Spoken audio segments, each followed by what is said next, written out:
नमस्कार दोस्तों। ओम नमः शिवाय। मैं आचार्य वृषण आप सभी का स्वागत करता हूं हमारे यूट्यूब चैनल तंत्र रहस्य वशीकरण में। आज मैं आप सभी के समक्ष एक विशेष गोपनीय तिलोत्तमा अप्सरा साधना देने जा रहा हूं। यह मेरे गुरु के द्वारा मुझे प्राप्त साधना है और इस साधना को मैंने अपने काफी साधक भाई और साधिका बहनों को करवाया भी है। उनको इसके सद्य परिणाम भी मिले हैं और कई में साधक भाई और साधिका बहनों को इसकी सिद्धि भी प्राप्त हुई है। तो ध्यानपूर्वक शुरू से लेकर लास्ट तक इस वीडियो को अवश्य ही देखें और एक एक पॉइंट को नोट कीजिएगा। इस वीडियो को सेव कर लीजिएगा और शेयर कर दीजिएगा उन अन्य साधक और साधिका बहनों के पास जो साधना कर करके थक चुके हैं। ये केवल उन्हीं के लिए ही है। और याद रखना, मैं आपको खुला चैलेंज करता हूँ 1,01% डंकी की चोट पर यह साधना सिद्ध होती ही होती है और यह साधना प्रत्यक्ष रूप में शक्ति सिद्ध साधक के समक्ष आती है। इसको मेरा कोई भी साधक भाई और साधिका बहन कर सकती है, चाहे वो शादीशुदा है या नहीं है। और इसको किसी भी मजहब, पंथ अथवा किसी भी धर्म का व्यक्ति कर सकता है। इसमें कोई भी निषेध नहीं है। केवल ये मानव जाति के लिए और जन कल्याण के लिए यह साधना है, तो मैं आप सभी के समक्ष दे रहा हूँ। और ध्यान रहे, इसके अंदर जो बेनिफिट्स, इसके रूल, सावधानी, टाइम, प्लेस, इसमें किस चीजों की आवश्यकता पड़ेगी, सारी चीजें बताएगी। तो वीडियो को पॉइंट बाई पॉइंट नोट करते जाएगा। यदि आपके पास एक पेन कॉपी है तो पेन कॉपी से इसको नोट कर लीजिए। यदि आप सेव करना चाहते तो सेव कर लीजिए और वीडियो को डाउनलोड कर लीजिए, जिससे आप आने वाले टाइम में इस साधना को करने बैठे तो आपको इसके सिद्ध परिणाम अवश्य ही प्राप्त हो। और इसकी एक एक पॉइंट को आप नोट करेंगे तो आपसे कोई भी एक चीज छूटेगी नहीं, तो आपको साधना अवश्य ही प्राप्त हो जाएगी। इस चीज का मैं आपको खुला बोलता हूँ। सबसे पहले इस साधना के बेनिफिट्स के बारे में जान लेते हैं। तिलोत्तमा अप्सरा यदि किसी भी साधक एवं साधिका बहन को सिद्ध हो जाती है तो ध्यान रखिए, उसकी जो ऊर्जा मंडल है वो काफी बढ़ जाता है, उसके प्रति लोगों का आकर्षण बढ़ जाता है। दूसरी चीज, यदि इसका कोई दुश्मन है या कोई भी ऐसा व्यक्ति है, कोई तांत्रिक, अघोरी है, ओझा है, पंडित है, मौलाना है, कोई भी ऐसा व्यक्ति है, उसका कभी कुठार नहीं जल सकता। कुठार कुठार का अर्थ होता है उसका तेज तेज नहीं जल सकता, उसके समीप नहीं आ सकता। कोई भी तांत्रिक क्रिया कार्य नहीं करती, कोई अघोरी क्रिया काम नहीं करती, कोई मैली विद्या काम नहीं करती उस व्यक्ति के ऊपर। याद रखो, वो व्यक्ति जिस क्षेत्र में चला जाएगा उसके लिए रास्ते अपने आप खुलते चले जाएंगे। जहां रास्ता नहीं है वहां कदम रख देगा, वहां रास्ते बनते हुए चले जाएंगे। बड़े से बड़ा व्यक्ति के समक्ष अगर ऐसा कोई व्यक्ति चला जाएगा, याद रखो वो व्यक्ति खुद अपनी टेबल से नीचे उतर कर उससे बात करेगा, उसके प्रति आकर्षण महसूस करेगा। क्योंकि ये शक्ति जिसके पास चली जाती है उसके प्रति इतना आकर्षण पैदा हो जाता है, इतना आकर्षण पैदा हो जाता है, व्यक्ति को खुद सोचने समझने की क्षमता खत्म हो जाती है। याद रखो, ये शक्ति जिसको भी सिद्ध होती है उसके अंदर व्यक्ति से एक अलग ही तरीके की महक आती है, एक अलग तरीके की वाइब्रेशन पैदा होती है उसके अंदर से। क्योंकि यह शक्ति काफी तीव्र गति की शक्ति है। व्यक्ति के सिद्ध होने के पश्चात उसका दुश्मन सामने आसपास नहीं भटकता। सामने तो आने की बहुत बड़ी बात हो गई। वशीकरण जैसी क्रिया ये केवल चुटकी बजाती कर देती है। विद्युषण, मारण, स्तंभन, सटकर्म जैसी क्रियाओं को ये केवल चुटकी बजाती कर देती है। लेकिन ध्यान रहे, कोई भी साधक एवं साधिका बहन ऐसी क्रिया को करवाना चाहते हैं तो सकारात्मक उद्देश्य होना चाहिए। यदि आपका नकारात्मक उद्देश्य होगा तो ये शक्ति आपको अंत में बर्बाद भी कर सकती है। यदि सकारात्मक उद्देश्य हुआ तो आपको केवल कहने की आवश्यकता है, कहने मात्र की आवश्यकता से ही सारे कार्य कर देती है। ऐसा साधक यदि किसी के ऊपर हाथ रख देता है, ध्यान रखो, हाथ रख दिया तो उस व्यक्ति का भी कोई विघ्न नहीं कर सकता, कोई बाल नहीं उखाड़ सकता। और दूसरा बेनिफिट एक और बता देता हूँ, ऐसे साधक के पास में पूर्वाभास की शक्तियां आ जाती हैं।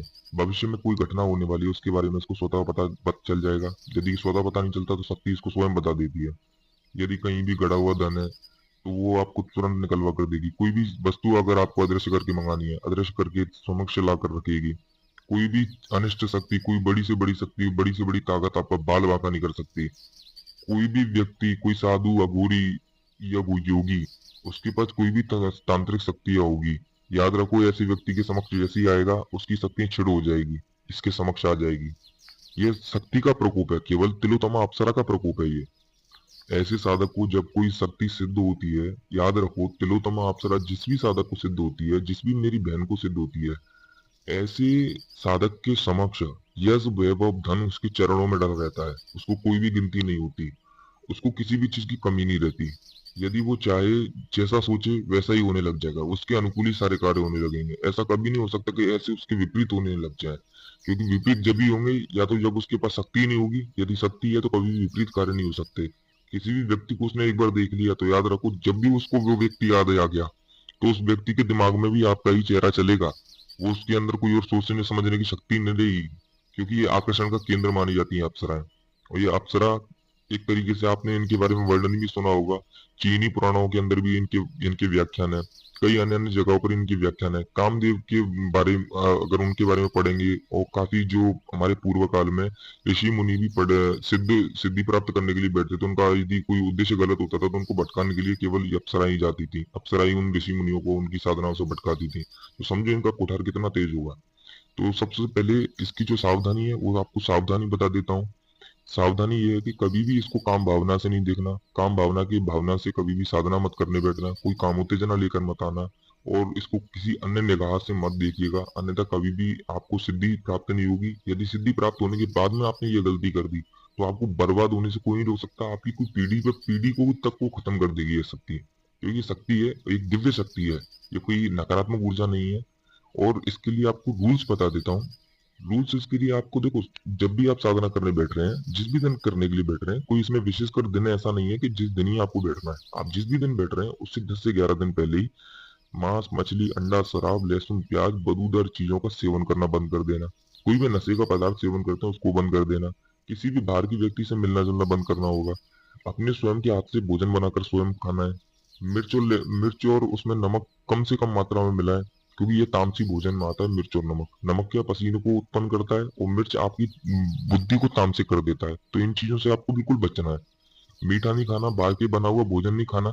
इन चीजों का नियमों का पालन करना है। वैसे आपने देखा होगा बड़े बड़े योगी साधु संत, इनके पास में भी वही विधि मंत्र होते हैं जो विधि मंत्र एक छोटे साधक के पास होते हैं। केवल सिद्धियां उनको इसीलिए प्राप्त होती हैं क्योंकि वो अपने नियम के पक्के होते हैं। रूल्स रूल्स के पक्के होते हैं, इसलिए उनको सिद्धियां प्राप्त हो जाती हैं। जो छोटे साधक है वो अपने रूल्स के पक्के नहीं होते, रूल्स पर नहीं टिक पाते, इसलिए उनको सिद्धियां प्राप्त नहीं होती। केवल मंत्र विधि विधान एक ही है, भगवान एक ही है, नाम एक ही है, लेकिन सिद्धियां उनको इसलिए प्राप्त है क्योंकि वो अपने नियम के पक्के हैं।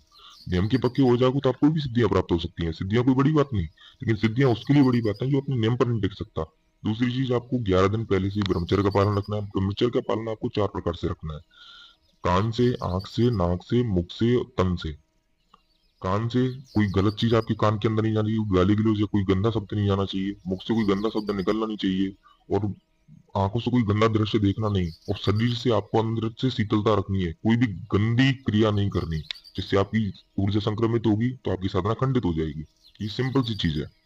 साधना के समय पे आपको देखो घी का और तेल का इसका सेवन नहीं करना। कोई भी चिकनी चीज का सेवन नहीं करना जिसमें किसी बीज को फोड़ा जाता हो, या किसी भी जैसे जानवर के अंदर से निकली हुई चर्बी या कोई ऐसी चीज का सेवन नहीं करना जिसमें ऑयली भोजन हो या कोई चिकना पदार्थ हो। ऐसी चीज का सेवन नहीं करना, इसको बिल्कुल अवॉइड कर दें। अब साधना से जैसे ही आप इस नियम को चालू कर देंगे, उस दिन से आपको एक चीज विशेष कर ध्यान रखनी है। अपने इष्ट देव को या अपने गुरु का मंत्र जाप अवश्य ही करते रहें। इससे क्या तुम्हारी ऊर्जा प्रबल होती जाएगी। जिस भी दिन आप साधना में बैठेंगे आपको पहले मंत्र जाप से ही आपको इसकी ऊर्जा प्रारंभ हो जाएगी दिखने के लिए, क्योंकि आपकी ऊर्जा पहले एक बैकअप में होना जरूरी है। इष्ट देव कौन है, इष्ट देव को कैसे पता लगाएं, उसके लिए आपको कोई भी वीडियो खोजने की आवश्यकता नहीं, कहीं गूगल करने की आवश्यकता नहीं। वो आपको मैं पहले बता देता हूँ। इष्ट देव वही होते हैं जिनका आपको दुख में और सुख में सबसे पहले मुंह में नाम आता है, वही आपके इष्ट देव होते हैं। जैसे भगवान का कोई भी अवतार का आपके मुख पर नाम आता है, चाहे वो देवी हो, माता हो, भगवान हो, कोई भी जिनका भी नाम आपके मुख पर आता है वही आपके इष्ट देव है। इष्ट देव होता है सर्वप्रिय देव, जिसका मुख पर नाम आ रहा है, चाहे वो अच्छा समय हो चाहे बुरा समय हो, वही इष्ट देव होते हैं। इष्ट देव को खोजने की कोई बड़ी विशेष क्रिया नहीं है। यदि आपके गुरु हैं तो सर्वोत्तम, यदि गुरु नहीं है तो देवादिदेव सबके गुरु, सबसे बड़े तांत्रिक, सबसे बड़े योगी, सबसे बड़े ज्ञानी, उन्हीं को आप गुरु मानकर उनका भी मंत्र जाप कर सकते हैं, उनका नाम जाप कर सकते हैं। केवल दिन में सुबह शाम जब भी आपको समय मिले साधना से, जिस दिन आप ये रूल्स को चालू कर दें उससे उस दिन से महादेव का मंत्र जाप कर सकते हैं। उससे भी आपकी ऊर्जा बहुत प्रबल हो जाएगी। हो सकता है कि उससे आपकी ऊर्जा इतनी प्रबल हो जाए जिस दिन आप साधना करने बैठे तो आपको शक्ति प्रत्यक्ष रूप में पहले ही आकर बैठ जाए। क्योंकि ऐसा ही होता है, जब भी आप किसी शक्ति का आह्वान करते हैं तो मेरे कई साधक भाइयों के साथ में ऐसा हुआ भी है। अब दूसरी चीज का जो टाइम है वो टाइम बता देता हूँ। रात्रि आपको 2 बजे से लेकर सुबह 5 बजे यानी ब्रह्म मुहूर्त के समय पर ही आपको इसकी आह्वान करना है। आह्वान के लिए आपको जो समय और जो बता दिया मैंने आपको, और जो जगह रहेगी वो किसी ऊर्जा वाले स्थल को चुने जहाँ पानी बहता हो, रुकता हुआ नहीं होना चाहिए। कोई ब्लॉकिश जगह पे मत बैठिएगा जहाँ पानी ब्लॉक हो, कोई कुंड या ऐसी जगह पे मत बैठना जहाँ पानी ब्लॉक हो, क्योंकि ब्लॉक जगह पे होती है नकारात्मक ऊर्जा। आप जा रहे हैं दिव्य शक्ति को प्राप्त करने के लिए, एक सकारात्मक ऊर्जा को प्राप्त करने के लिए, तो किसी नकारात्मक ऊर्जा के आसपास मत बैठ जाइए, अन्यथा आपके साथ में तुम करने अच्छा जा रहे हो वो गलत जाए। तो इससे आपको बचना है। इसलिए आपको किसी गुरु से आवश्यकता है परामर्श लेने की, या फिर किसी माहिर माहिर व्यक्ति से परामर्श ले लीजिएगा, या अपने विवेक से कार्य लीजिएगा। किसी बहते हुए नदी किनारे ये जल जल जहाँ से कुआं तालाब ऐसी जगह हो जहाँ से पानी पीने के लिए लिया जाता हो, वहाँ सकारात्मक एनर्जी होती है, सकारात्मक ऊर्जा होती है, तो वहाँ आप बैठकर कर सकते हैं। या किसी नदी किनारे जहाँ पानी बहता रहता हो, वहां से आप कर सकते हैं। आपको जो सामग्री की आवश्यकता पड़ेगी वो सामग्री आपको बता देता हूँ। स्थान आपको बता दिया। सामग्री यरसा गुम्बा नाम की एक जड़ी बूटी आती है, ये आपको 1.5 किलो लेनी है। इसको आप हिंदी में बोले तो कीड़ा जड़ी। तो ये आपको 1.5 किलो लेनी है। धूप बत्ती लेनी है, और एक लाल कपड़ा ले लें जिसको आपको सामने ही बिछाना है। वहां पे उसके ऊपर ही आपको धूप बत्ती लगानी है, वहीं आपको लाल फूल रखने हैं। और गुलाब का इत्र ले लें। गुलाब का इत्र खोल कर रख दें, आपको अपने शरीर पर कहीं भी लगाना नहीं है। वस्त्र आपके जो रहेंगे काले या सफेद, दोनों में से काले या सफेद, या लाल या पीले, इन चारों में से कोई भी एक वस्त्र धारण कर लीजिएगा। वस्त्र का कोई इसमें ज्यादा वो नहीं है, लेकिन कोई भी ऐसा वस्त्र धारण नहीं करना जिसके अंदर सुई लगी हो या कटा फटा हो, जो फाड़ा गया हो, ऐसा वस्त्र धारण नहीं करना। केवल सीधा वस्त्र धारण करना है आपको अपने तन पे। कुशा का आसन रखिएगा। कुशा का आसन नहीं है तो ऊन का कोई भी आसन रख लीजिएगा, लेकिन वो एक रंग का हो, अलग अलग रंग का ना हो। भिन्न भिन्न रंग से क्या भिन्न भिन्न ऊर्जाएं आकर्षित होती हैं। अष्ट धातु का आपको एक हवन कुंड बनवाना है, जिसके लिए आपको एक यंत्र दिया जाएगा। यंत्र आपके लिए हम आपको ऐसे ही नहीं दे सकते, यहाँ पर वीडियो में डायरेक्टली देते हैं। तो किसी व्यक्ति ने अगर उसका उपयोग किया तो उसके साथ में कुछ गलत हुआ तो उसके जिम्मेदार आप हमें ही ठहराएंगे। इसलिए आप हमें संपर्क कर सकते हैं, हम उसका उद्देश्य जानकर साधक को यह प्रदान कर देंगे। जो हवन के लिए लकड़ी की आवश्यकता पड़ेगी, वो आपको काले शीशम की लकड़ी की आवश्यकता पड़ेगी। 2 kg आपको काले शीशम की लकड़ी की आवश्यकता पड़ेगी। सुरक्षा कवच लगाना है। सुरक्षा कवच लगाना किस प्रकार है वो आपको बता देता हूँ। और जो सामग्री रहेगी उसको प्राण प्रतिष्ठित करना भी आवश्यक है। प्राण प्रतिष्ठित किस प्रकार करना है मैंने पिछली भी वीडियो में कहीं में बताया है, और इसमें भी मैं आपको बता देता हूँ। सीधे हाथ में हल्दी ले लीजिए, समुद्री नमक ले लीजिए, और उसको पकड़ के अपने इष्ट देव का और महादेव का या अपने गुरु का आह्वान करते जाइए। 108 बार आह्वान करने के पश्चात तो आप जिस जिस जगह डालते जाएंगे और जिस जिस सामग्री से क्षमा देंगे उसको छुआ देना है। केवल उतने के करने मात्र सीधे हाथ में पकड़ना है आपको ये सारी चीज, जिससे आपकी ऊर्जा उसके अंदर जाए, उस चीज के अंदर, चाहे वो समुद्री नमक हो चाहे हल्दी हो। तो आप जिस जिस चीज से छिवाएंगे वो चीज अपने आप ऑटोमेटिक प्राण प्रतिष्ठित हो जाएगी। काली शीशम से छिवा लें, हवन कुंड से छिवा लें, और जो भी आप सामग्री लेके आए उससे एक बार टच करवा दें। उसके पश्चात उसी चीज को, जो आपके हाथ में काला समुद्र की नमक, चाहे वो समुद्री नमक है चाहे वो हल्दी है, उसका आप एक घेरा बना लें, उससे आपकी सुरक्षा कवच हो जाएगा। साधना में बैठने से पहले गुरु का ध्यान करें, महादेव का ध्यान करें, उनसे आज्ञा लें, उनसे प्रार्थना करें कि मैं जो भी साधना अमुक अमुक साधना करने जा रहा हूँ उस साधना में आप सफलता दिलाएं, और मैं अपने किसी अच्छे उद्देश्य से करने जा रहा हूँ उस उद्देश्य को बताएं। उसके पश्चात इस साधना को करने बैठे। और साधना जैसी आपके उद्देश्य जैसे आप बता दें अपने इष्ट देव को या महादेव को या अपने गुरु को, उसके पश्चात आपको सीधे हाथ में जल लेना है, थोड़े से चावल लेने हैं, और एक लाल गुलाब का फूल रखें। और रखते हुए आप माता रानी को आह्वान करें। माता रानी कामाख्या का आह्वान करें या माता रानी तिलोत्तमा का आह्वान करें। आह्वान करते समय वही नीचे डाल दें। तिलोत्तमा जैसी जितनी भी अप्सराएं हैं वो कामाख्या देवी की दूत हैं, एक तरीके से उनकी साधिकाएं हैं। तो आप उनका भी आह्वान कर सकते हैं, तिलोत्तमा माता का डायरेक्ट आह्वान कर सकते हैं। आह्वान करने के पश्चात तो वही सामने छोड़ दें। आपकी जो दिशा रहेगी वो दक्षिण की रहेगी। दक्षिण नहीं रख सकते तो दक्षिण पूर्व की रखेंगे तो सबसे सर्वोत्तम रहेगा। दक्षिण और पूर्व दोनों इस कॉर्नर में बैठने वाले साधक को इसके रिजल्ट बहुत जल्दी देखने को मिलते हैं। आप अगर इस दोनों के रिजल्ट, अगर इस जगह पे आपको कोई स्थान नहीं मिल रहा है तो आप दक्षिण की तरफ मुख करके बैठ सकते हैं। अब चलिए मैं आपको जो मंत्र है वो मंत्र बता देता हूँ। ओम देव्ये तिलोत्तमा मम आवाहनम प्रकट अस्ति करीम ओम नमः। यह मंत्र का आपको जाप करना है 1008 बार। फिर से आपको एक बार मंत्र दोहरा देता हूँ। ओम देव्ये तिलोत्तमा मम आवाहनम प्रकट अस्ति करीम ओम नमः। इस मंत्र का आपको जाप करना है।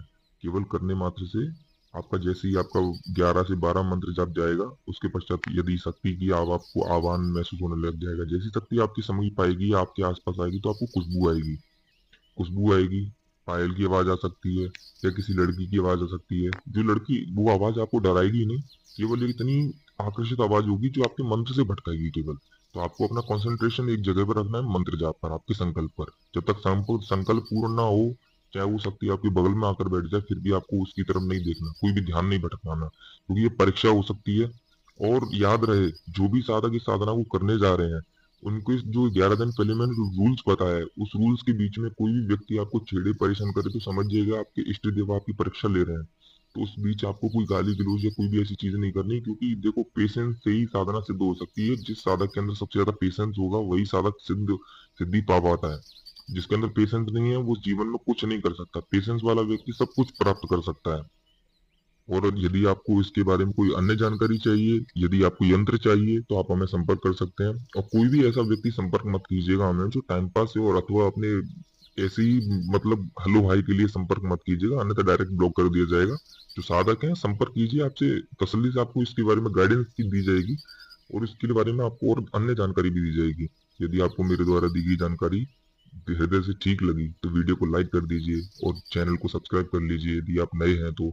और इसको शेयर करके उन अन्य आवश्यक साधकों तक अवश्य पहुंचाएं जो इसको करने के इच्छुक हैं। हर हर महादेव।